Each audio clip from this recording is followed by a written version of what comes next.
You hear us? Yes, I can. Thanks. Can you hear me? Yes. Yeah, okay. All right, Michael, are we ready to go? In terms of Zoom, yeah, but you've got 2 minutes, so you might want to hold off until we get a few more people logged in here. All right, sounds great. Can we get a peek at who's logged in?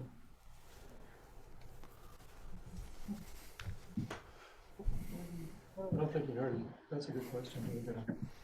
Can we get a peek at who's logged in? Oh, yeah. Look at the attendees list there.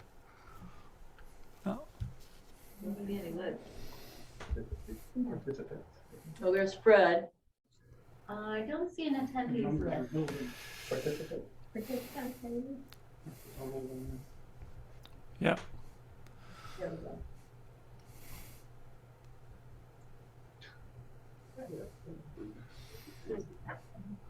Is Jennifer taking notes? Okay, I didn't bring my stuff. We can just use the recording.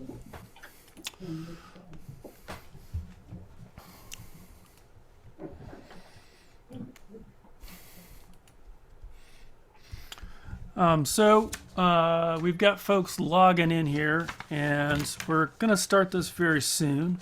I just want to ask that the people who are attending as co-hosts or panelists here, that would be Stephen, Fred, and Linda. Go ahead and mute yourselves until you are ready to talk, so we can give the floor over to the folks in the town office, and then I'm going to chime in when it's appropriate for me to talk as well. All right, guys, have fun. All right. Well, hello, everyone out there in Zoom land and here in the room. I really appreciate everyone being here, and I hope you'll bear with me, but I just want to quickly thank just a few people, starting off with Michael Hutcherson, who's been just so helpful in these presentations. His skill has been invaluable in making what we do here clear and efficient. I also want to mention Carrie Reed, who has been working with us at the Municipal Building Project Committee, helping us go through the designs, and that's been a long process, about 7 months, and she's been just awesome. And also some of the members of our Municipal Building Project Committee who are here tonight. On Zoom is David Sessions. Here in the room is Bill Boardman, Gareth Roberts, Pete Anderson, and then our ad hoc members, including Janet Anderson and Mert Durkee and Fred Porter. I think I've covered it, and Dory and Owen, of course. So briefly, we've given a number of these presentations, and I hate to make anything shorter or leave anything out, but I'm hoping that many of you have had a lot of the information, and I'll provide what I think are the key aspects this evening. The project began in May of 2021 after hearing for years about overcrowding in the municipal building. We determined that the demand for services at the health center has outstripped the capacity of the space. Also, the code requirements for medical offices have rendered that space functionally obsolete. The demands of COVID-19 pandemic have taught us a number of things, but certainly emphasized the need for segregated space, separate from the town office, to serve the medical needs of our community. We also determined a compelling need for space for public safety, EMS, fire, and the need for an up-island public safety garage. Our IHC, public safety, EMS, and fire departments have really served us well. In fact, Linda Gillies has put together some updated data to share with us. If you can unmute yourself, Linda, and join us. I just have some statistics about the health center and public safety. For the health center in 2021, there were 2,046 patient visits. That does not include 1,280 COVID vaccinations and boosters, which were given in 2021 and 2022. For public safety, the police department had 379 incidents. Emergency medical services had 77 calls for assistance, of which 48 required ambulance trips to the mainland. And the fire department had 44 calls and issued 1,616 burn permits. So you see, the municipal building is a very busy place. Thank you. To continue, during the last 7 months, the Municipal Building Committee has consulted with the architect, Steve Blatt, to come up with, we believe, what are the best designs possible. On August 3rd, the Municipal Building Project Committee presented those recommendations to the select board, and they were unanimously approved. What we propose is to build a new health center building at the west end of the municipal parking lot, renovate the vacated health center space for use for public safety, and finally build a new public safety garage on Meadow Pond Road at the north end of the island. So what follows this evening is a description of each of these 3 projects presented by Steve Blatt, the architect for the project. Dory Henning, Fred Porter, Mert Durkee, and Owen Howell, to spaced on his name, will be able and available to add to the discussion. We'll take questions only at the end of the presentation. This is due to difficulties we would have in handling it with people in the building as well as on Zoom. So please understand that we're going to answer questions at the end of the presentation. So before we begin, for those who don't know Steve Blatt, Linda Gillies will give us a brief introduction, and then we're going to move briefly to a video that Dory and Michael have put together. Thank you, Linda. Stephen Blatt Associates, founded by Stephen Blatt in 1976, has 5 licensed architects on staff. The office is in Portland. The firm's portfolio ranges from private homes to buildings for major institutions, including the recently completed visitor center at the Coastal Maine Botanical Gardens in Booth Bay. Blatt Associates has designed several medical facilities, including a rural health center. Steve is no stranger to Maine coastal islands, including Islesboro. He owns a summer house on Vinyl Haven and was the architect for the extensive renovation of the Islesboro Central School, completed in 2010. Steve also designed the Islesboro preschool building, which opened in 2017, and has provided valuable advice to the island's town centers committee. Steve, over to you. We're going to take a moment, well, actually about 5 moments, 5 minutes or so, before we start with the designs and with Steve Blatt, for a project that Michael Hutcherson, Owen Howell, Dory Henning, and some of the staff of the health center have put together. So I'm going to turn this over now to Michael and Dory. Thank you, Lauren. I'd like to welcome everybody tonight that's joining the meeting. Special thanks to the many community members and public servants who have diligently worked to spearhead this essential municipal project. Michael Hutchison has also worked tirelessly to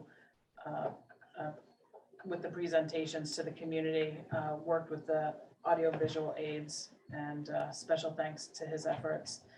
So Michael will now narrate several video clips illustrating the current layout, functions, and limitations of the space at the health center. Owen and I will explain the clips more thoroughly as needed.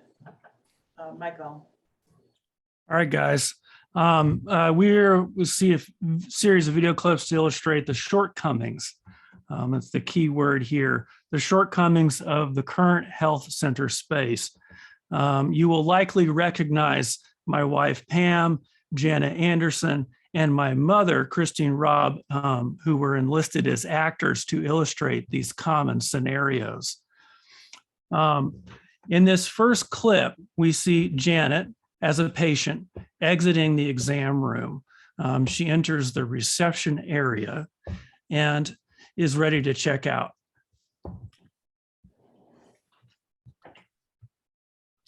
So, what's wrong with this situation? Dory and Owen, would you like to chime in on this? Sure. One of the main issues is a lack of privacy. The area that's used at Rhonda's desk to check in and check out is the same. So oftentimes you'll have people checking in, walking through as Odessa escorts them into the exam room. And the person at the desk is discussing insurance information, sometimes cost of medications and so forth. There's not a lot of room and also not a lot of privacy.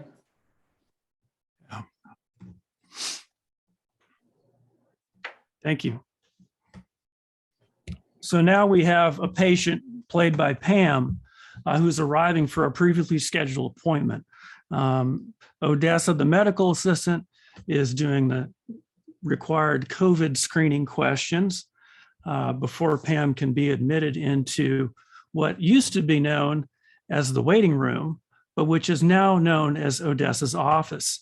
Now, what is wrong with this picture? Dorian Owen? To start with, and we'll describe this a little bit more in later clips, but Odessa, who now works as our medical assistant, does not have a designated office space.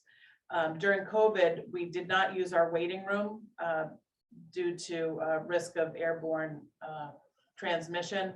So the waiting room became Odessa's office.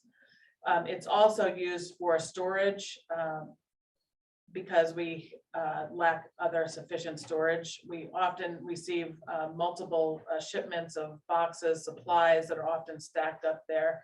You can see her PPE on the chair there. Her desk is located there and often has patient information. So she has to be very careful when patients are coming in and out of that area to make sure that personal information of patients is concealed. Also, there's only one chair for people to sit in. And if the phone rings and Odessa's speaking with a patient, the person in the waiting room can hear what she's saying. So it's very tricky. Oh, very good. So now we'll sort of jump over to Odessa doing the changeover of the primary exam room. Many of you who are attending this are familiar with this space. This has to be done between every changeover. Now, as Pam is being brought into the exam room, I wanted to just highlight something here in this space. There are two hallways. This hallway that we're looking at goes back to the public safety office to the right, and to the left there are two provider offices, which are also used as storage. And you will see here, the hallway is also used for storage and the Xerox machine.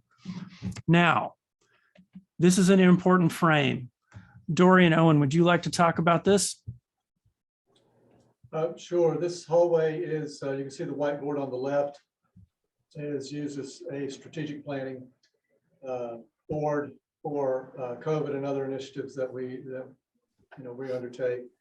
And the hallway is, as you can see right here, it's used as a meeting area for staff, some planned meetings and some impromptu. And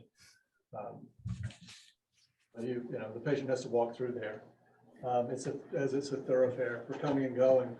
The hallway, at the end of the hallway, which you can't see as well in this picture, but there's a lot of storage there. There's a cabinet for equipment, and behind Linda there, you can see right there is a kind of a staging area where we put clean equipment before it gets autoclaved. And we should also note to the right is the lab.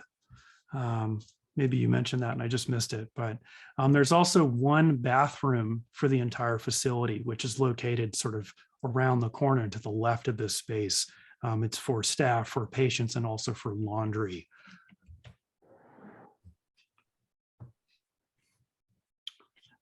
All right, so in this next clip, we've got an unscheduled urgent medical situation. An older patient presents with severe abdominal pain. My mother's doing a very good acting job here. I hope folks appreciate this. Dory did the screening questions for COVID, has her wait in the chair. Now, remember, Pam is in that exam room.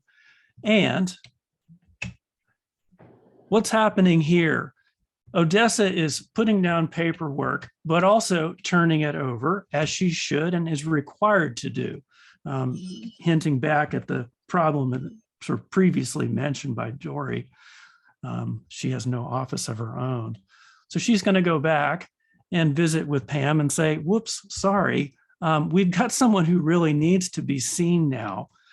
So what happens is the patient is relocated to the laboratory, which is also the staff kitchen and break room. Now, we want to talk a little bit about what we're seeing here, and we'll freeze frame in just a second, and Dorian Owen, you can chime in. Okay, so there's a lot to go through. I'll do my best. Yep. You know, what you just saw was somebody who's able-bodied, able to stand up easily, is alert and oriented, can ambulate and assimilate what's happening quickly to move into the temporary seat while Odessa comes in and cleans that room. It's much more challenging if you're in the middle of a dressing change or a procedure to ask that person to relocate. Somebody that's elderly, has difficulty walking, if it's a mother with children. So you're asking those people to relocate in a hurried manner because you have somebody that's acutely ill. So Pam is now sitting in what used to be the blood draw chair. And to her right is the refrigerator with very sensitive supplies such as vaccines, sometimes specimens. It needs to be the temperature needs to be regulated within 3 degrees. You can see the thermometer. So if you had somebody that was curious and opened the refrigerator, it didn't close, that's a problem. Oftentimes there's specimens on the counter, such as urine specimens. There's COVID samples in place.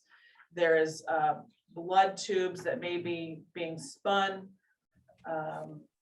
So as you can see on the left side of that screen, there's an orange piece of tape. That denotes the dirty area to the right, and then to the left is our kitchen. We use the refrigerator on the left to store our food, lunch, ice packs in the freezer. So it's not ideal. We make it as functional as we can. Okay, I think anything else, Ellen? Anything else to add? No, the only thing about that is that room is the opposite of childproof, so we're not able to see, small children. It have to be. It requires another level of supervision. Yeah. If you have a child in there. This room also has some similar issues, and this is what's referred to as the trauma room. We have a dummy in place here, functioning as a patient with a serious leg laceration. So we'll have to use our imaginary minds a little bit here. So this room also functions as a secondary exam room from time to time. It's not uncommon for all 3 of these spaces to be in use. This room has a great deal of equipment that are needed to manage medical emergencies. A tremendous amount of supplies are stored in this space. You'll see glass cupboards contain things like syringes and needles and other supplies, oxygen tanks, and so on. So I missed a freeze frame, so I'm just going to jump back here and ask Dorian Owen to talk a little more about what we're seeing in this frame, if you could, please. Sure. This is, this room also functions as a storage room for supplies, and frequently whoever's being seen in this room gets interrupted because the other provider has to go in and get supplies. And right now we don't have any way around that except to apologize to the clients that are in there. The other part of it is that we have a lot of equipment that's for lack of a better word, it's scary. And people come in this room, they're treated for any number of things, from anxiety to the leg laceration, and having having to look at that equipment is not comfortable and not, I would say, not normal in most clinics. I think one of the other issues is, and we have never had an issue with this, but there's a time in between Odessa checking in the patient, taking the vital signs. There may be a few minutes that the person's alone in that room before the provider comes in, and those supplies are not locked. So it's just really not good practice to have that situation in place. Ideally, those cabinets would be locked. But oftentimes we have people that walk in acutely ill, having a heart attack, and we need those pieces of equipment readily available to us. So this In this image here, yeah. I think maybe Owen wants to talk about this. So this is the sink in the treatment room, as most of you know, and the equipment there, firstly, that is a work area that ought to be available for us to, for a lot of different things, just as a space to place things. That you can see that on the right, that is an ultrasonic cleaner for instruments, and it's filled with chemicals, and it's loud. And on the left side of that screen is our autoclave or pressure cooker, which really should not be in an exam room, where it shouldn't be there while somebody's in there. It should have its own room. And the area around the sink is where we put instruments after we've used them. We rinse them, if obviously they're soiled with blood and so forth, but they're not sterilized. There's scissors, there's tweezers, forceps, dirty needles, of course, are not there, but it's just less than ideal. But there is no other space to do that. Also, the eye wash station is there. So Right. it's just really not appropriate. In this next clip, we have a patient, and I say with a disclaimer, sorry, low budget, we could not afford the additional acting talent here. This patient is in respiratory distress and possibly infected with COVID. So she's brought in up that, loading dock ramp on the back side of the town office building. This is also, as you probably can recognize, that egress door from the trauma room. In order to facilitate anything in this situation, all the equipment must be brought out from inside the building outside. Many of you who are familiar with this area also know that it is used for storage of the sort of building's garbage. And it's a deck space. We sort of joked about, we wish that it were raining when we shot this, because it would be much more dramatic. So what's wrong with this picture, guys? Beyond what I've already mentioned.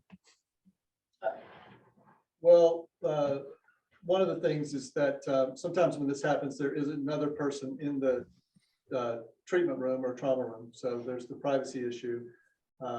And we've been very lucky this summer when we've had this situation that the weather's been good. If the weather were not good, we've done this same thing in a person's car, which is difficult, but we manage it. But it's and it just takes longer because we obviously can't bring our equipment out in the rain except for what we're actually using at that time. Yeah. The area is not covered, so again, the elements are an issue. That is the decking there is sturdy, but it's the nails are lifting up. There is a drop off that is dangerous if you back up. Linda actually was pushing a box out there. One of the nails was sticking up, but she jammed her finger and broke it 2 weeks ago.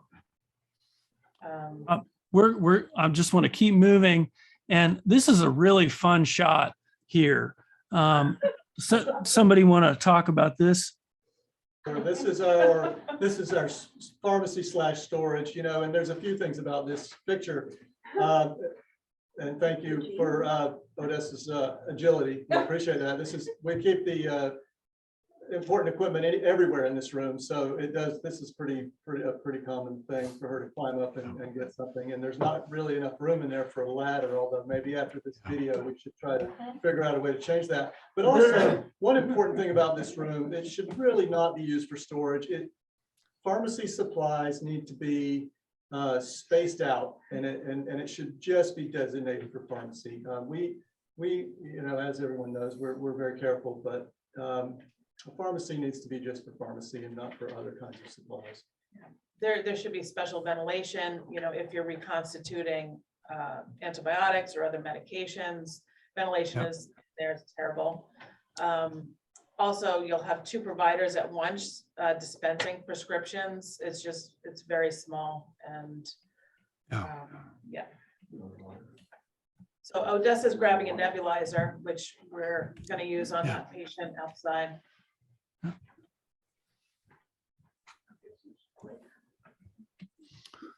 And then there's just a little bit left of this clip that we wanted to sort of highlight something here. And that's the, privacy to the public. When situations like this occur, this is totally exposed. I mean, anybody driving by, the next door neighbors can see what's going on here outside the building. And right behind Dory is the edge of that loading dock. This clip will be done very shortly, and then we get to this. Now, for everyone's entertainment, I insisted that we actually roll the footage in its entirety to show the amount of time that it takes for Dory to actually walk from the town office or the health center entrance or exit to this space. This is the annex, aptly named, as you can see. And this space is primarily used as a place to do blood draws, phlebotomy. Occasionally can be used if someone is presenting as maybe COVID positive, to keep them isolated but undercover. This carport, I think the sort of idea was in the right place, but apparently it's actually not sufficient to function as it was intended. In terms of people being able to drive through the space and be seen undercover in their cars because of the little wheelchair ramp here that we need to actually be able to get people in on a chair into the storage container. And this container was purchased by the town. And as far as I understand, once the need for this is no more, assuming we will be able to get a new health center built, this storage container will be repurposed or de-accessioned by the town as they choose.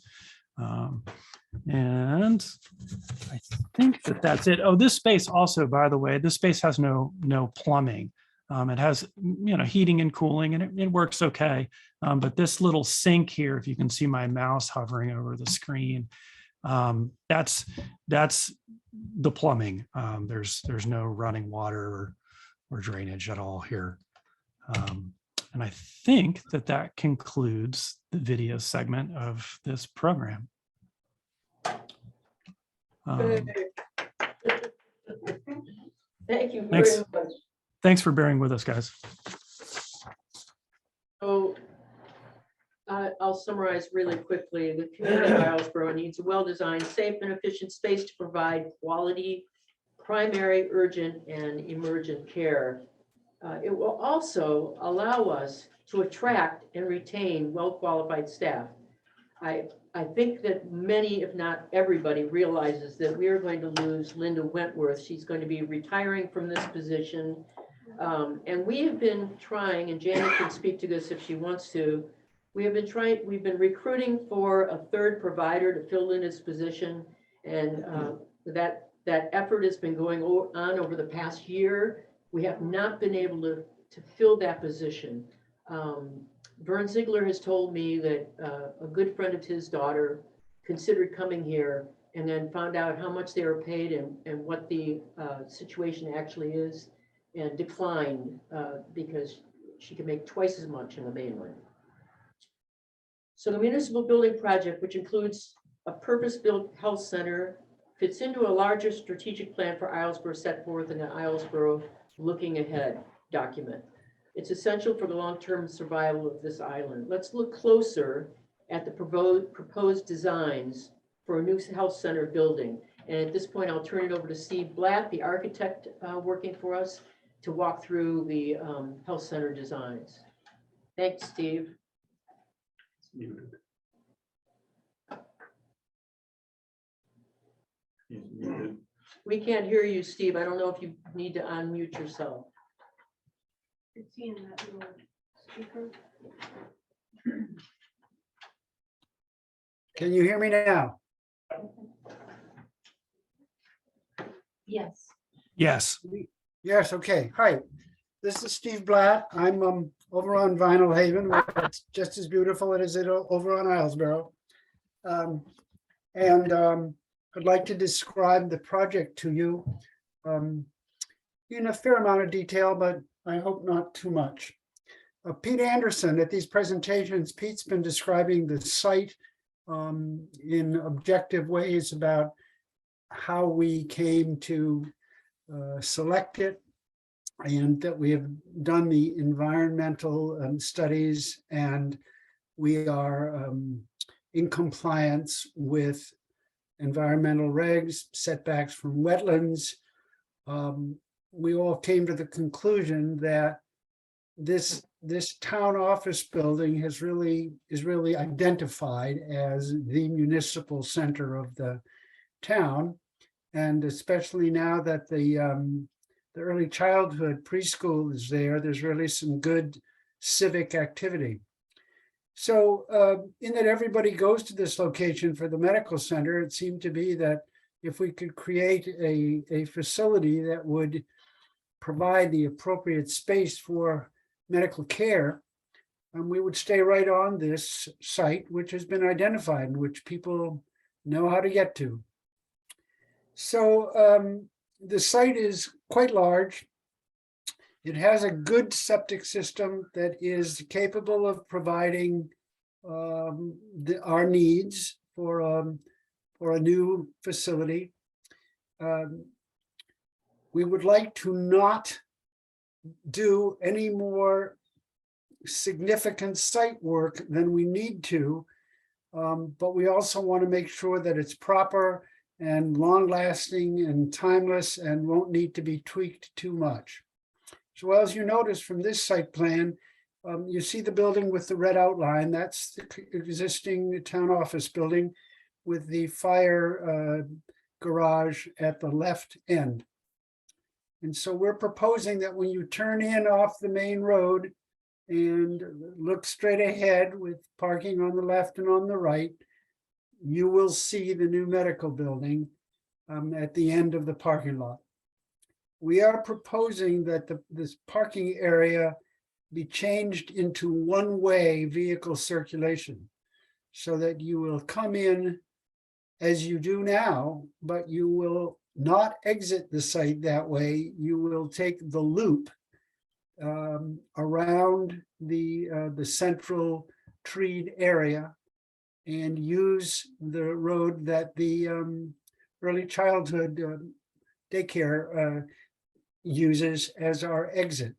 I do want you to know that we looked at that central area, that wooded area right in the middle of all that paving, and had hoped to put our medical building there, but it is completely wetland. And we would not have had an easy time getting that permitted if we would even succeed at getting it permitted with the DEP. We have had the site we have chosen checked out pretty carefully with regard to environmental acceptability, and we're on reasonably good soil. So we will have a much easier time there, both with town approvals and state and federal approvals. So the parking lot existing is shown in the lighter gray. And in the darker gray is what we are proposing to extend the parking to provide handicapped accessible parking closer to the new medical facility.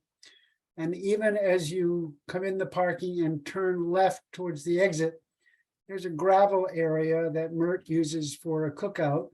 And we're going to develop that a bit further so that we can park more cars there when necessary. The broadband building is shown there, and there's a dotted line around it and a path leading towards it.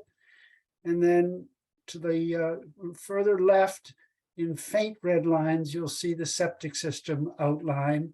It's a long rectangle, and then there's a dotted line around it, which is a setback that we need to comply with. So this is what we've decided to propose to you all. The building is compact. It's a square in plan. It's 72 feet by 72 feet. It has pitched roofs. And as you see in this plan, the lower triangle is fitted out with solar panels so that we can gain as much solar energy gain as we possibly can. Michael, can you go to the next site plan? Okay, here the site plan is blown up a bit.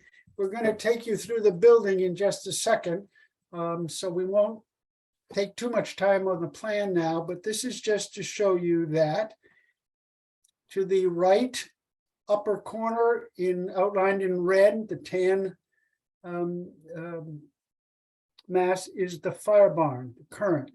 And to the left of it, you see some circles. Those are septic tanks. And Mert has a bunch of infrastructural underground stuff that he needs to the left of the fire barn. So we set our building back from that. And we were hedged in on the far left. As you can see, there's light blue in the upper light green in the upper left corner. And that's the extent of the existing wetlands. So it was pretty well determined where the building would be comfortable with the wetlands, the septic field to the lower left, and the existing building. The darker gray is extended parking, where we've got 7 spaces in a row, including 2 handicapped, and then coming in the parking from the main and going straight ahead past the fire barn, we put a couple of extra spaces there more for emergency use. So if someone is coming in real trouble and needs to get in right away, that's right where the front entrance is. Also, below the building, moving left, you'll see a long driveway. And that's for emergency vehicles to back up to a loading area right off the critical care building, the trauma room, so that in that the policy now is that if someone is badly injured and need to be taken off the island, the ambulance will back up and pick them up out of the trauma room, perhaps on a gurney, and take them to the ferry or to a plane. So this shows you more clearly how we have placed the building in proximity, but still separate with its own identity from the existing municipal building. Next slide. This is our plan. We've tried to make it straightforward and legible and clear. We've tried to make sure that rooms that should have daylight do have daylight. Rooms that can deal more importantly with privacy, such as exam rooms, are in the center of the building. And we've tried to make sure that there are multiple ways to get out of the building if you need to in an emergency. So in the lower left-hand corner, the yellow spaces are all focused on reception and checking in and being able to see who comes through the front door and what that person or persons needs. So there is a vestibule at the front door. Outside to the right, there is a porch. So if you are waiting for a family member to have some treatment, you can wait out on the porch. And to the left, there is a handicapped ramp. Our building will be slightly above grade, not much, perhaps 2 feet, but we will need a ramp to access the building on wheelchairs. So as you come in through the vestibule, to the left is a waiting area, and to the right is the main office. That main office has windows out onto the arrival area, so everyone who's working in that front office can see who's coming and get ready. There's a window from the reception area out onto the entrance area, looking at the waiting room. And above these 2 yellow spaces is a third space, which is the filing and workroom. That's the storage of medical files and workspace. Copier will be there, but this also has a window out onto the waiting space, so that if the person at the main reception area needs to be elsewhere in the building or is on break, that person can be covered by someone in the filing workroom. Lastly, up the corridor to the left of the filing workroom, there is a restroom, and that's intended to be there for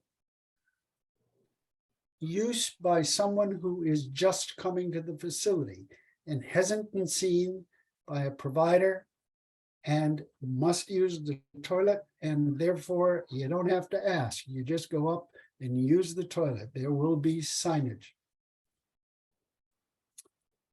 All of these spaces that we're speaking about are before your appointment starts, and you are kept in this area until you are invited in by your caregiver, and there is a door between the reception area and the filing work area above it, and that's where a person enters and is given care.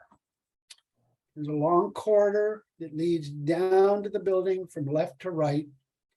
At the end of the corridor, there is an exit door with a window in it, so that daylight comes into that corridor. Along this corridor are providers' offices. The first one right next to the yellow, which you see as a light purple, is the medical assistant, or as you all know, that's Odessa. So she finally has her own office. Right across from that office is the phlebotomy room. So you can have blood drawn very quickly. You come into the clinic, you check in, you're there for a blood draw. You don't have to go through the entire clinic. You just go just down the hallway and turn left into the phlebotomy room, and your blood is drawn, and then you can leave.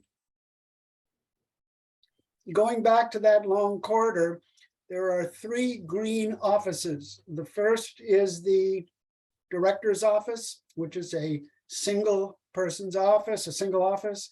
The next 2 are sized to provide space for at least 2 and perhaps more full-time employees, nurse practitioners, visiting doctors, part-time employees, but that gives a station for each of those people.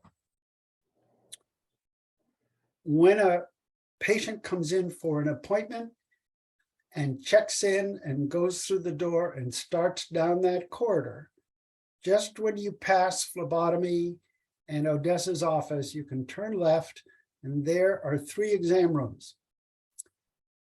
One is smaller, that's on the left, just above phlebotomy, but it is good size. It's 10 feet by 10 feet. It's plenty large enough for an exam room. And on the right of that corridor are 2 larger exam rooms, one which would be outfitted for pediatrics in addition to being a standard exam room, but it will have special equipment for dealing with little ones. And the one just below that will have special equipment for cardiology issues. And it too can be used for many things, but will be equipped for cardio use.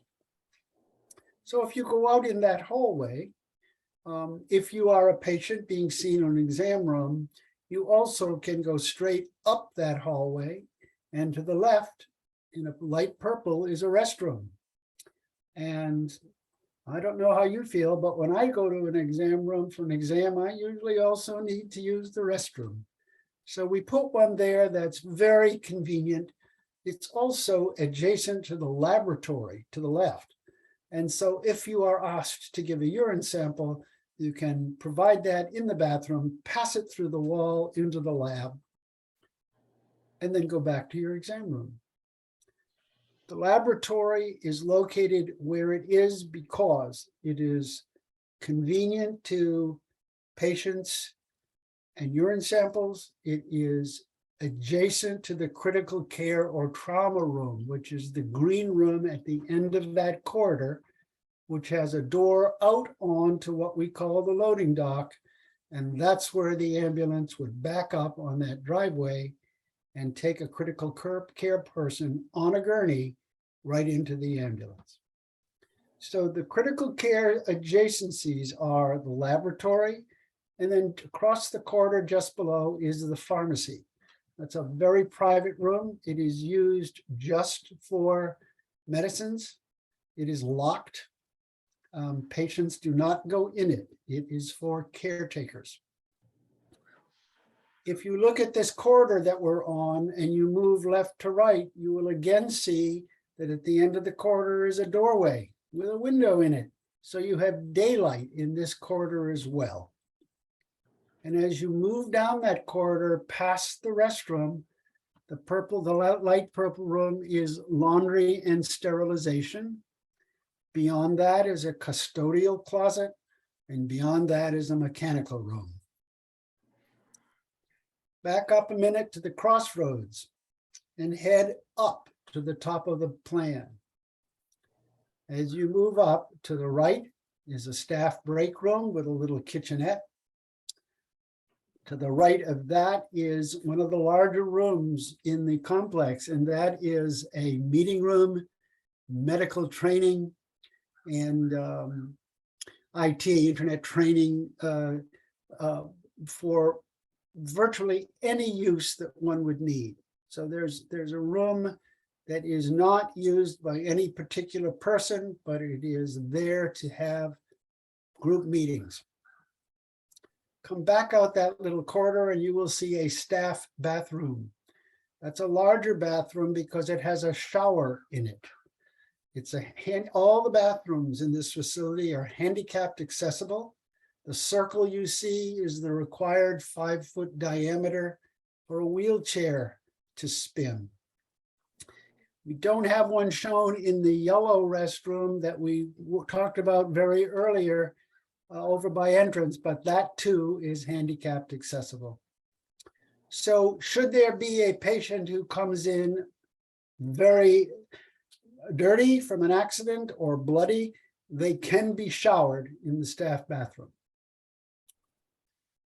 If we move up that corridor, there is a vestibule at the very top center, because in that vestibule, there is an entrance to an overnight facility for providers, for specialists who come out and need to stay for one or several nights. This is the quote apartment that is currently upstairs in the town office building. And this has a small kitchen, a living dining space, a bathroom, and a bedroom. And it can be accessed from the emergency driveway on the left by stepping up onto the loading dock and going in that way, or it can be accessed from inside the facility, so that if there is an on-call person there overnight and there is an emergency in the middle of the night, that person is accessible immediately to the middle of the facility.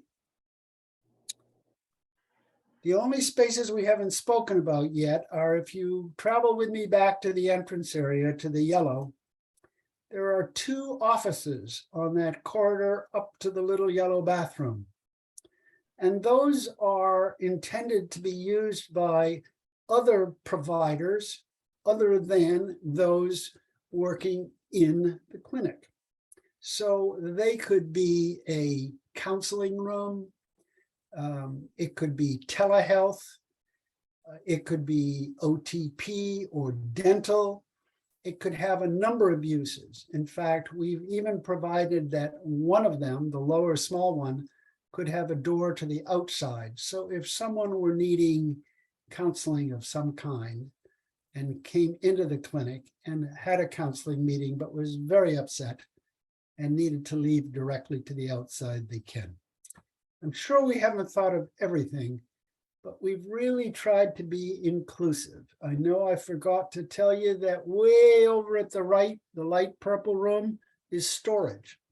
And we put storage from both sides so that you can put office storage from the lower end of it, or you can put medical equipment storage from the upper end of it, and it'll be a corridor through it with deep shelves on one side and shallow on the other. Okay, this is a huge, huge, huge distance away from what you have now in terms of capability. But we also wanted this to feel comfortable on the island. We want people to realize that it is an island facility. It's not big time, it's just the island, but it's also technically advanced. It can take very good care of you with its spaces, its privacy, its technical capabilities, its medical capabilities. And the next slide shows you what we hope it might look like. We've put a pitched roof on it because that's comfortable on the island and it sheds water. We're very, very hoping that we can put a metal roof on it. We are trying to make this building as sustainable and efficient and low maintenance as we can, but we also want it to be attractive and a good neighbor on the island. So we've used pitch roofs. We've tried to make the entrance like iconically identifiable. So you drive in and you look ahead and you say, oh, that's where I go. There are just a few steps up to the front entry and you are undercover. The water sheds to east. The ramp is to the left. Our intention is to use no fossil fuels and to have these buildings entirely electric in terms of their environmental systems. We're going to be looking at each of the issues that the island, the Islesboro Energy Committee has presented to us. And so we will have a very well insulated building with high quality windows and slab on grade, no basement. We won't have a damp issues here. We should be a very, very good building. It will be entirely cooled as well as heated. And we think it'll be very sensible. We're going to be using consultants, mechanical engineers, electrical engineers, and we have quite a bit of experience in our office in highly efficient, sustainable buildings. Okay, we are also proposing to renovate the existing clinical space into public safety space. This is the plan of the existing public office. The town offices are to the right in white. In the lower edge of the building, just to the right of center, is the current vestibule. So we're going to come in that vestibule and turn left, and what is now Odessa's office, but used to be the waiting room, that will be reception and sort of control for the public safety. And there is a corridor that leads to the left and leads to offices. This drawing is actually a demolition drawing because we have tried to use and reuse everything we can and adapt to what exists. We don't want to throw away something that can still be used. So the red lines that you see on this drawing will be removed, including the bathroom. And then the next slide will show you what we intend to do. This shows you that upon coming in from the vestibule into the reception area, we're proposing to put a bathroom right there in part of what is now a through hall from town office to medical. It's used for storage and whatnot. We're going to close off that link. It doesn't mean that you can't get back and forth between town office and what will now be public safety. You'll do that through the vestibule. The reception area leads down the hall to 3 offices, one for Fred, one for Mert, and the last one down, which is the existing radio and communications. In the upper left corner is the mechanical room and a bathroom with a shower. It is not handicapped accessible. So we were adding and backing right up to that bathroom, another bathroom, because there may be meetings here with many public safety providers in training or after a major call. So we are providing enough bathrooms so that there's no waiting. We've also enclosed and provided to the right, which by the way, is currently the trauma room that you saw in the movies. That'll be a kitchenette, place to grab some coffee. Go with me back to the entrance to the reception area and waiting room. Above that will be Fred's evidence room. And then above that is an interviewing room, which is used a lot for all sorts of uses. And these are the 2 primary rooms that Fred really does need, and we're giving them to him. And out in the large common space, there are a couple of storage closets over to the left, and then area for a couple of fold-out sort of cots that you can learn from working with dummies how to treat emergency situations.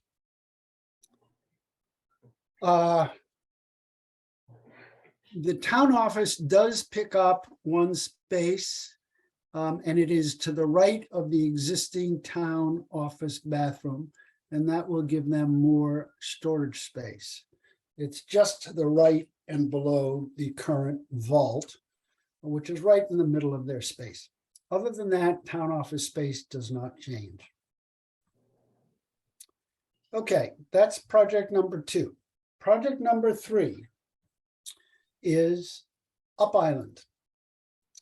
It's a public safety garage, and it will house a fire truck. It can house an ambulance, and it can in fact house 1 more small vehicle. And its purpose is to provide emergency services up island, especially in a storm situation if it is difficult to get up island across the Narrows. So we have found a piece of land which is actually owned by the town. It was the old DOT, sort of a storage field. It had gravel and boulders and whatnot, but it has good soil. We were able to find a good test pit, which you'll find on in the middle of a red circle in the lower center. And that's for a septic system.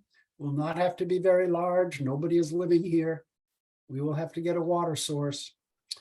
But we are coming in straight off the main road. We're setting the building about 60 feet back off the road. And we have space to park and also for the trucks to turn around when there is a call. And if you go to the next slide, you will see that the building is very straightforward. It is in fact a fire barn. It's 48 feet by 36 feet. In the plan in the lower left, you can see a larger vehicle, a medium-sized vehicle on the lowest part, and then a smaller vehicle in the middle. It is a column-free space. It's clear span. To the rear is a bathroom with a shower, a small nook with a table and a couple of cots. The upper right corner is storage, and in the lower left right corner is mechanical. And there's a very small kitchenette with a big coffee machine. Above that plan, you see a section of the building. It will be a trussed ceiling.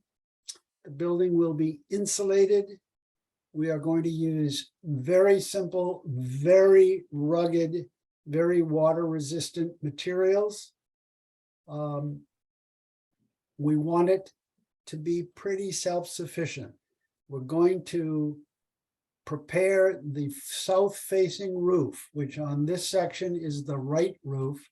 That's a 35% slope. We are hoping to cover that with solar panels and hope that that will provide all the electricity that we need, which is not much, but we do need to keep the building heated all year.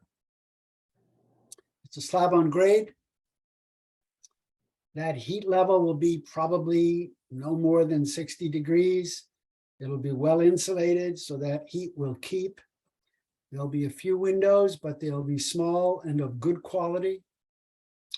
All the lighting will be LED, as it will be in the medical facility. And this will be efficient, but this will be very much a sort of a basic building. It needs to be rugged. It does not need to be fancy. So on the right, you see a rendering of 12-foot high doors, which Mert requires for his trucks. And other than that, it's extremely simple. Okay, those are the three projects with regard to different locations that we've been working on. We put together this budget, and I want you to know that it's very hard in these times. I'm sure you will, I hope you will understand that, because construction prices are very high.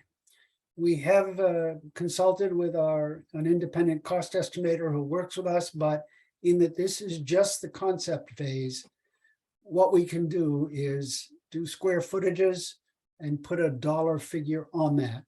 We've taken into account that it is on the island. And we have built on your island before, so we know it's expensive. We've taken into account that we are still suffering from COVID with regard to getting labor. It's also very difficult to get materials, and especially systems like heating, venting, and air conditioning. So your building is just, your new construction health center is a little under 5,200 feet. It's going to cost us $480 a foot. And so that's going to cost just under 2.5 million for the construction of that building. 2,488,320. The renovation of the public safety building currently are quite limited. That will not have new mechanical systems. We will tweak the existing electricals as necessary. That too will not be fancy, but at least it will have space that is laid out logically. And we're budgeting $100,000 for that. That should be done locally. And it cannot be done until the new health center is completed and the current clinic space is vacated. But third, number three, which we have called the new fire barn, that is a misphrase we've written, but that is the north end public safety garage. That is 1,728 square feet. We're calling that out at $250 a foot, which I want you to know 5 years ago was what you needed to build a very, very nice house. And now you can't build a nice house for that. We are hoping that the $432,000 will suffice for this project. We have history, but we have not been through a year like this. So we're trying to be conservative. That means all in all, the construction is a bit over $3 million. We have a construction contingency of 5%. We have fees of 10% for the architect and engineer. We have a small amount for reimbursable expenses. And Dory has put together a list of the furnishings, and that is basically things that move, not built-ins. Most of the cabinetry and casework is built in as part of line item number 1. These furnishings are specifically things like exam tables and whatnot. They're not built in, but they're special, and she has provided that list for us at that number. So this all goes together for $3,500,000. We are very much hoping that the north end public safety garage could be started this fall if the vote is positive and the referendum is successful and the bonding goes smoothly, which it should. If that's true and we can start right away, we will. We can do the drawings for that quickly and we could get rolling on it late this fall. I'm sure Mert would like that as soon as he possibly could have it. We have discussed with our building committees that we should consider as a delivery method, construction management, where rather than putting the project out to open bid, we choose a construction manager who has experience on projects like this. This is what we did for the public school, for the elementary through 12th grade school, the community school. And it was very successful and very important. And what you do is you request people, construction management firms, to submit their qualifications. You select several, you interview them, and you choose one that you are comfortable with and that is interested in the project and that you feel will be a good team member. And that firm becomes a member of the team. So the team is composed of 3, the owner, the architect, and the construction manager. And it is all open book. The projects get built on time. They don't come in under budget, but they don't come in over budget. And there are very few change orders. And the builder becomes part of our team immediately. So upon it, with the hope for a successful referendum, the next element, while we're looking for, while we're doing the drawings for the Up Island public safety building, we'll be looking for a construction manager for the major project, the new health center. Well, that's what we've been doing for a while. We've got a great building committee. This is a great community. I'm really happy to be back working with you all again.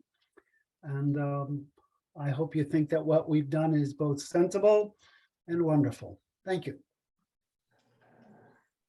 I just want to add a few quick comments about the how we will fund the project, and then I want to turn to questions. And I believe that that Michael has grouped the questions around the different topics, so to try to address things associated with the health center first.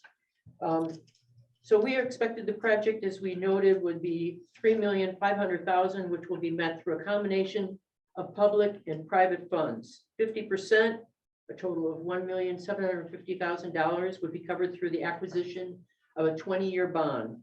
The balance of $1,750,000 would be raised through contributions Milesboro residents, both year-round and seasonal. And I want to note that the Energy Committee plans to actively look for grants to help us with some of the costs, and anything that we can do in terms of external funding, we will do. We will work and concentrate on that as well.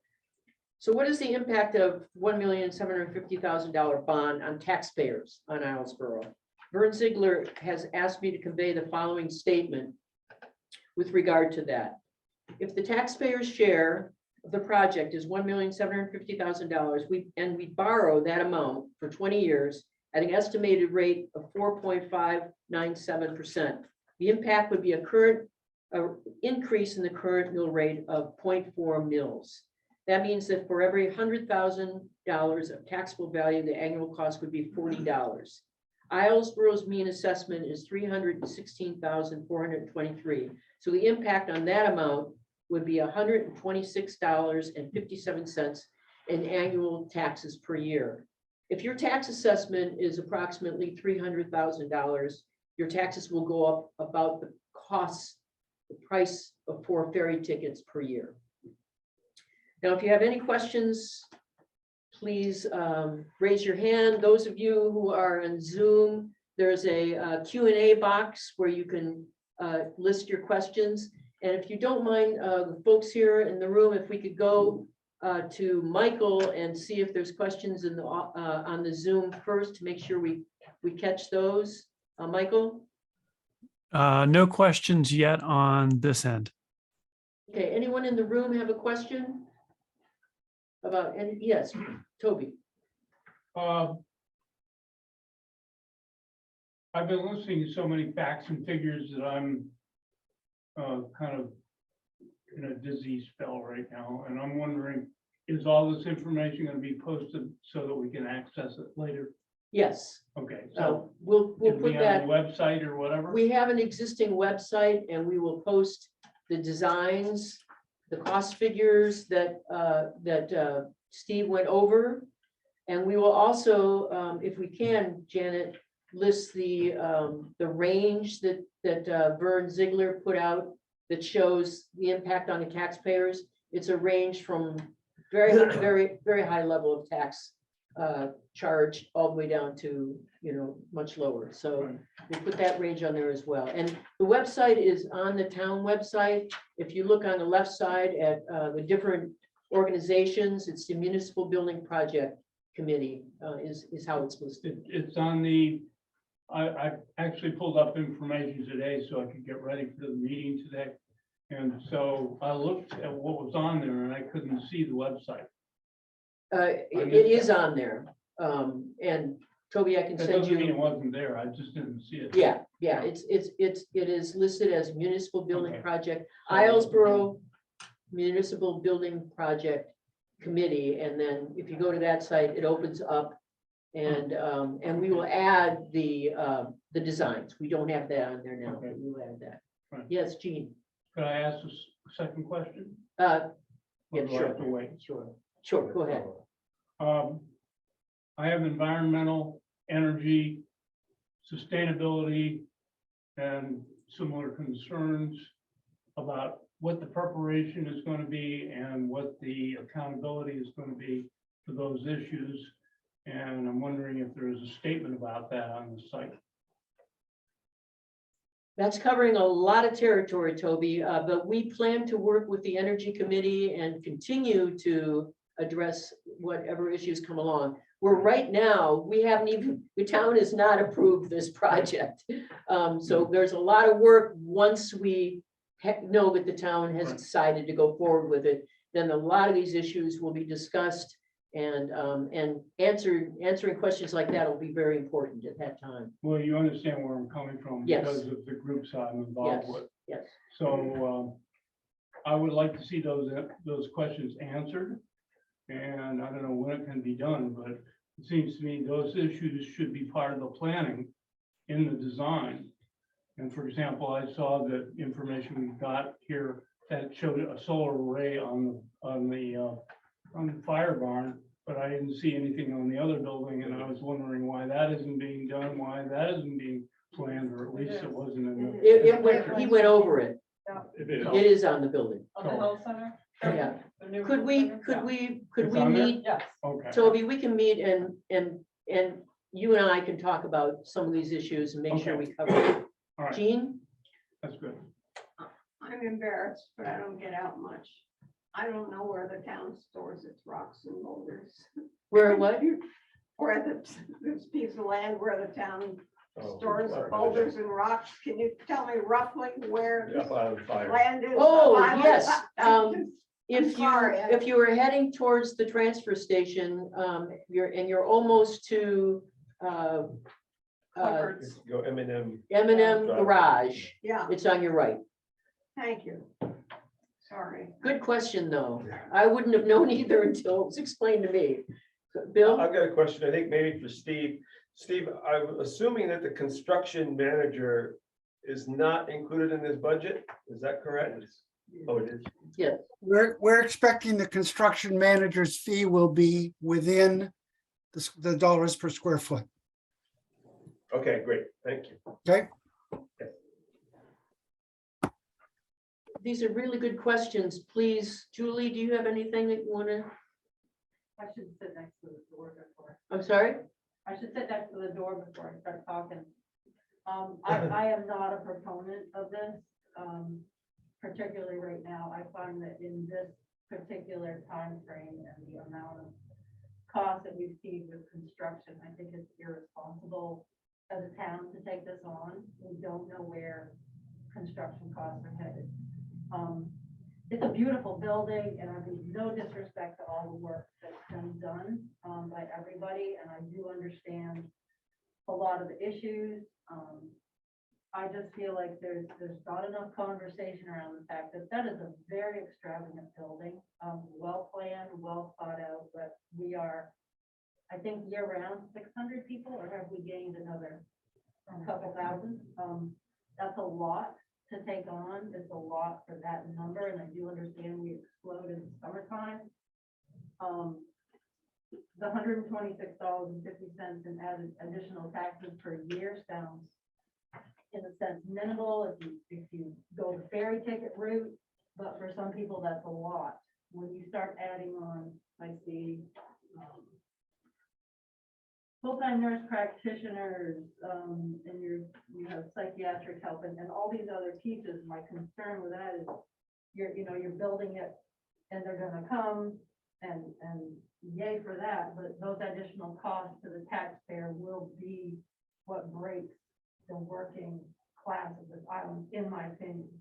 And I find that, I haven't been to the meetings. This has been an extremely overwhelming summer work-wise with very little people available to help. I worry about that moving forward with finding the people to actually be here. I don't think it's all about,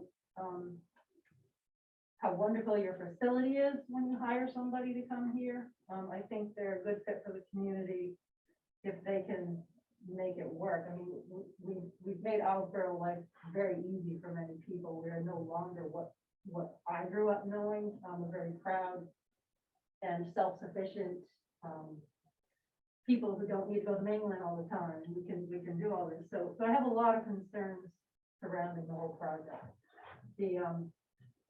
The town's vote itself, it's a Thursday night at 6 o'clock, and I understand that, but something like this, I almost feel like would be better, better if it was what do you call that when you have the whole day to. We're not allowed to referendum vote. Yeah, I find, but I find that time frame just unfortunate, because there are a lot of people that won't make it.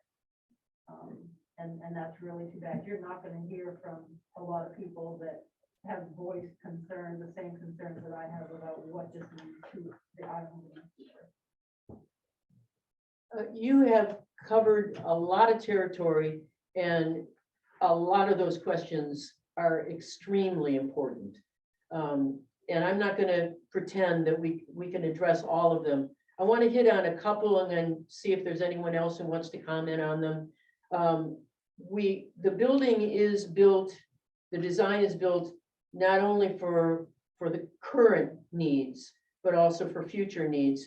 But a lot of those spaces do not cost, we would not be hiring a person to do the therapy, for instance. They build themselves. They would be coming over and using the space.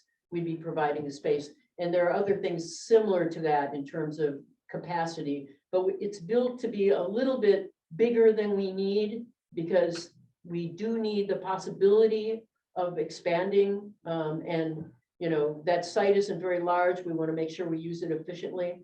I think some of the questions you had about whether this is, whether or not we could hire a person because the space is or is not attractive. I think that's a really good point, but in fact, it does make a difference to hiring if people feel that they have a workspace that's going to work well with them. But I think it's still a very good point. I don't believe there's a single point that you brought up that's not something that's you know, could be discussed for quite some time, and maybe people would never agree for certain on it. But the one thing I want to mention is that I did hear you say the timing is wrong because of the amount of cost, you know, the cost for labor, the cost for materials, post-COVID material, you know, allowing the materials to come in, all of those things, which are absolutely true. I have been advised by a number of people, because this was an issue. In fact, I was sitting next to Pete in an early meeting and I said, should we just wait? Should we stop this project and wait? And I was advised by pretty much anyone I talked to is, you know, don't think that the costs are going to go down. That's not a valid approach to this, that you think that the labor and all these things are going to go down. That's not what history has shown us. There may be ups and downs, but that's not a practical way to go. So I took that to heart. I think the committee took that to heart. And I'd like to ask if Bill or Pete or Janet or Gareth or anyone else would like to answer any of the questions that came up. Bill? I'd just like to say, Julie, I was in your camp from the start. I reluctantly moved to seeing the need, especially after what Michael showed in and doing the tours. I agree with you so much, but I do see, like, as I say, I've reluctantly gone to this other side. I really appreciate you saying this out loud, and you did very, very well. I wish I could have been as eloquent, but very good job. Thank you. If I may add something too, and this is just my historical perspective, and I really ought to deal with it right now. I have always viewed the health center as a patch and send home, patch and send off. One of my biggest concerns, and I have used every single one of the people up there, and everybody before them for significant issues, is that there's a potential to be more than you should be in a position, and I do worry about that here. We have a huge geriatric community. We have a lot of little kids now, and I don't believe. I mean, you can have a great understanding of some of these things, but nobody's a specialist in any of these, and I do worry that in some capacity that we may be, if we, I mean, they're not doctors, no offense, you guys, you have helped me tremendously, but I just feel like we have issues because people don't go to the main and go to specialists and don't get proper mental health pieces in particular. I worry about medications, and some of this conversation, I can't go any further with some of that, but I do worry about all those pieces. And it's a beautiful center, but I just feel like, you know, you probably ought to add a full-time doctor who can actually do some more things. Maybe I misunderstand. I know you're smirking. Maybe I misunderstand the what all of you really do. Maybe I don't know, but I just feel like we have always been patch and send away, patch and go home. help fix that to the best of your ability, but, yeah, that's not as eloquent as the other one, but it's very nervous sitting here speaking with you guys sitting here. It's not a popular thought, but it is out there. It's a lot to worry about. Does anyone have a other question or comment or response or? I guess I would like to respond. I mean, Julia, I admire your courage. I think all of the providers, especially Owen, is sensitive to living on the island, the challenges of the island, both financially, socially, so forth. I think maybe you don't fully understand what we do, how we function. I think one of the major issues that continues to worsen on the mainland is access to doctors, to specialists.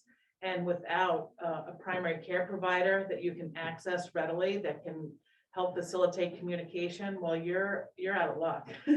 And more and more, we have summer people that come here because they can call up, they can get a person that speaks with them on the phone and they can get an appointment. No, we're not experts. I'll be the first one to tell you what I don't know. But I know what I don't know, and I know who to call to find it out. And I know how to advocate for my patient to get to where they need to go. And I also know what needs to go off the island and what doesn't need to go off the island. If, the cost of transport, especially, if you go over in an ambulance and you don't have a vehicle, you don't have a place to stay. I will tell you that I feel confident to say that we prevent transports to the mainland, not all the time, but often. Our early intervention prevents ambulance calls and prevents undue cost, stress to patients. And I will say, our space it's an extremely stressful environment to work in as a provider. It's always, you feel like you're not able to see a patient and provide the privacy that they need.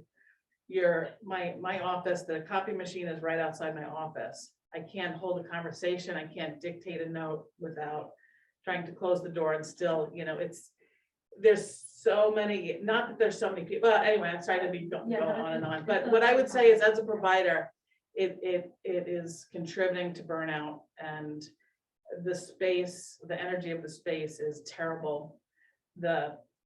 It's not safe.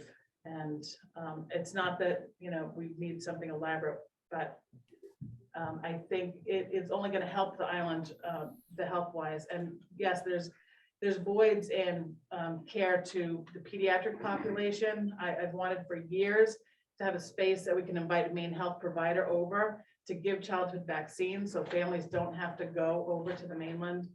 I think the possibilities really are to not increase the tax burden, but to provide service and save the community money and improve the overall health of the community.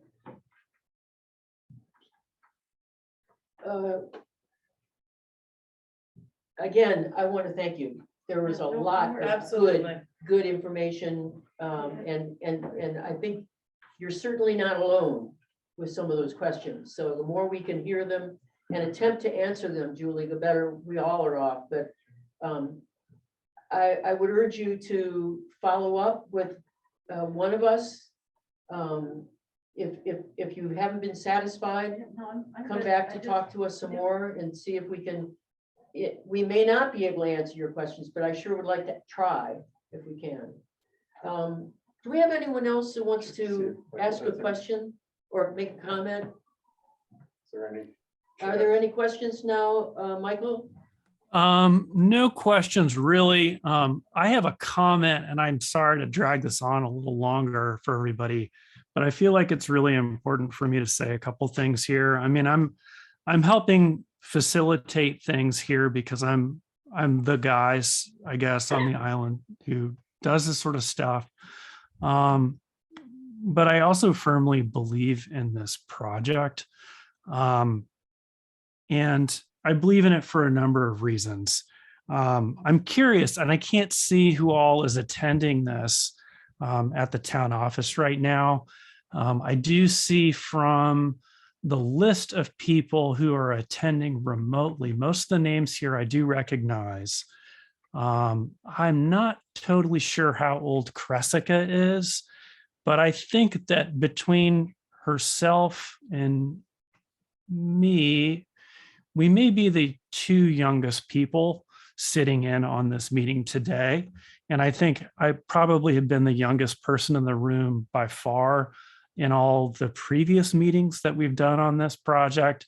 And that is what it is. But I will say that personally, and I think more generally, people of my age bracket on this island are going to be the long-term beneficiaries of this, as well as the children of my generation here. And this is a project where all the upfront investment is large. The long-term benefit is massive. And I just wanted to throw that out there because it's something that's been on my mind a lot, and I feel like it's important to say out loud. It's something to think about. That's it. Thanks.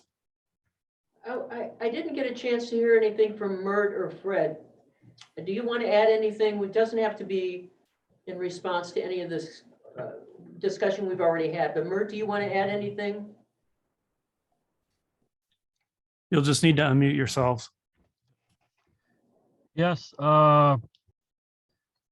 pertaining to the whole project in a whole, like it's been said earlier this evening, a lot of thought, a lot of time, a lot of energy been put into this, so it's just not plucking stuff out of the air. A lot of time investment has been made. The factor to the Up Island garage station for a couple other emergency vehicles, I'm finding that I need to strategically put emergency vehicles in the right places where my firefighters and responders are, to make the response much more quicker and efficiently. We did have an incident over the summer in one of the dumpsters at the transfer station by self-igniting discarded oily rags, and we was temporarily placed the old engine 4 there. It was utilized right Johnny on the spot, and we was putting water on the fire before a vehicle from the main station ever made it up island. So that was a critical test. That's basically all I need to add. Just check with Fred if he wants to add anything. It would be nice to be able to have an enlarged training space for the 15 EMS providers that we have, and the firefighters and anybody else that would be training as public safety, so that we could all be in one room training together. It would be nice to be able to have an interview room where there's privacy. I've told the story a million times about interviewing children and women and having people walk into the meeting room while I'm trying to interview them. It would be nice to be able to adhere to criminal justice standards and have an evidence room to be able to put my evidence in and log it on a computer the way it really should be. And it would be nice to be able to sit in an office and be able to talk with a DHS caseworker, a judge, a district attorney, a defense attorney, or a victim, and be able to have a private conversation. It's very difficult right now the way it is, and I just hope that everybody sees the project through. Jean? I appreciated the fact that you were talking about long-term view and the changes you've seen, and you were very respectful about allowing for the fact that you're seeing a process, having lived here longer, and you were right on point about the ways that some of us look to immediate access to healthcare rather than, I'll stop. I think I made that point. I didn't feel young when I came here, but I feel old. I'm old now. And when I came here, all right, I was 40. But I didn't know anybody elsewhere who didn't have a pediatrician. I hadn't lived in the Midwest. I hadn't lived in the mountainous areas. I'd seen them all. I'd traveled a lot, but I was nervous when I would have a friend who had a baby and I'd say, who's your pediatrician? And they'd say, oh, we can go to the health center. And I was out of touch with how much relevant and varied experience they had access to that I thought you could only get when you walked into a crowded pediatric waiting room. Now, as an old guy,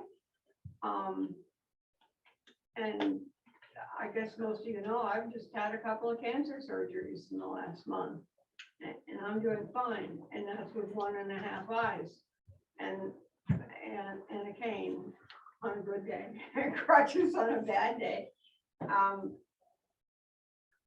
It's a hell of a surprise when something startling happens and you've always felt self-sufficient and able to drive and lucky to own a car and whatever.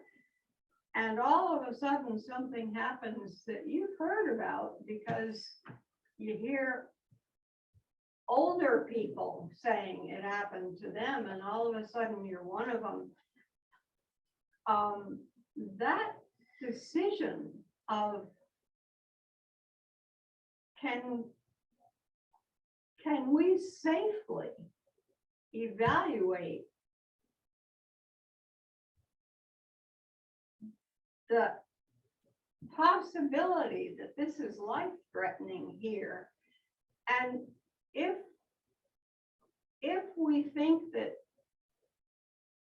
sophisticated facilities with both the technology and the surgeons and the whatever else you want to put on that list that regional medical facilities provide, that maybe a health center inherently can't provide, we can't count.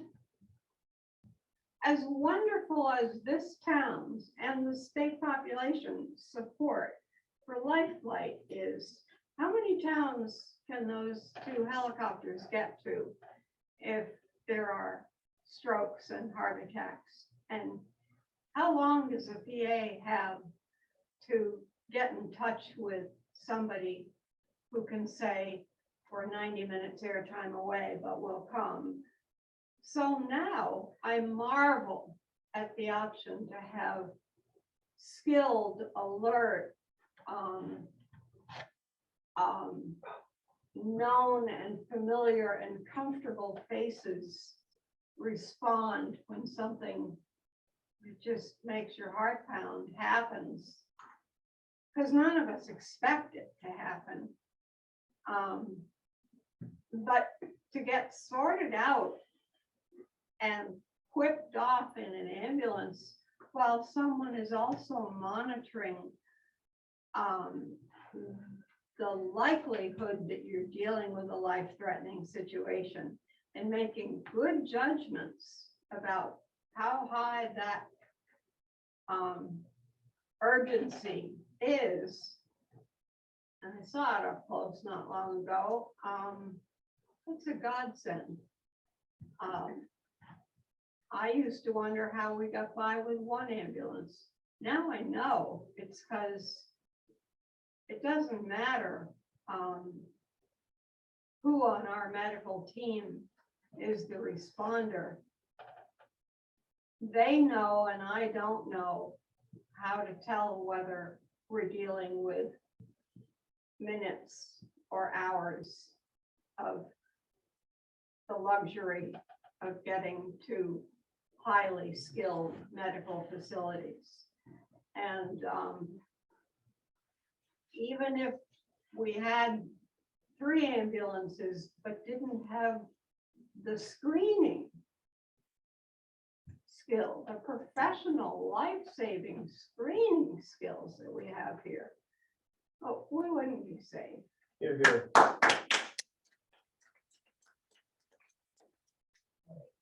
It's actually, you know, when I think about living on an island at my age, I'm 75. I beat you. It really makes a difference to me that we have the quality that we have here on the island. And I've seen it over and over again, and I can tell a personal story about it as well.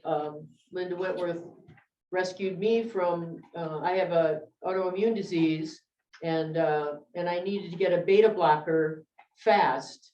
And they could not reach an endocrinologist, they could not do any, and Linda Wentworth ordered it with Dory's help. They got it to me the next day, and I had a beta blocker, which helped me with a heart that was racing because of my autoimmune disease. And I think there's many stories like that, but I want to thank everybody for coming. And again, Julie, your questions are very worthy of being explored and answered as best we can. So please, let's try and stay in touch if you don't mind. Thank you, everybody, and have a good night. It's beautiful out there. Thank you. Thank you.